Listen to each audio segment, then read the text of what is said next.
નમસ્કાર દર્શક મિત્રો, હું છું પરમાર અનિશા. તમે જોઈ રહ્યા છો લોકસામના ન્યૂઝ. તો જોઈએ આજના સમાચાર. બોટાદથી અમારા રિપોર્ટર કનુભાઈ ખાચર સાથે.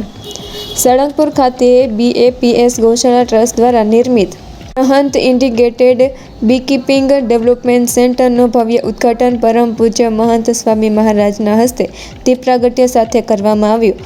આ પ્રસંગે સંસ્થાના વરિષ્ઠ સંતો, સરકારી અધિકારીઓ, કૃષિ નિષ્ણાતો અને મોટી સંખ્યામાં ખેડૂતો ઉપસ્થિત રહ્યા હતા.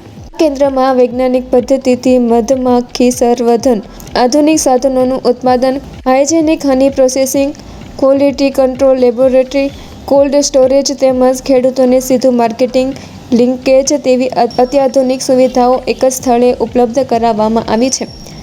BAPS સંસ્થા દ્વારા પહેલી જ પ્રાકૃતિક ખેતી તાલીમ અને સંશોધન ક્ષેત્રે કરવામાં આવી રહેલી સેવાઓને હવે આ નવા કેન્દ્રથી વધુ વેગ મળશે. વડાપ્રધાનના શિફ્ટ રિવોલ્યુશનના વિઝનને આગળ વધારતું આ કેન્દ્ર ખેડૂતોની આવક વધારવા, પ્રાકૃતિક ખેતીને પ્રોત્સાહન આપવા અને આત્મનિર્ભર ભારતના સંકલ્પને મજબૂત બનાવવામાં મહત્વપૂર્ણ સાબિત થશે.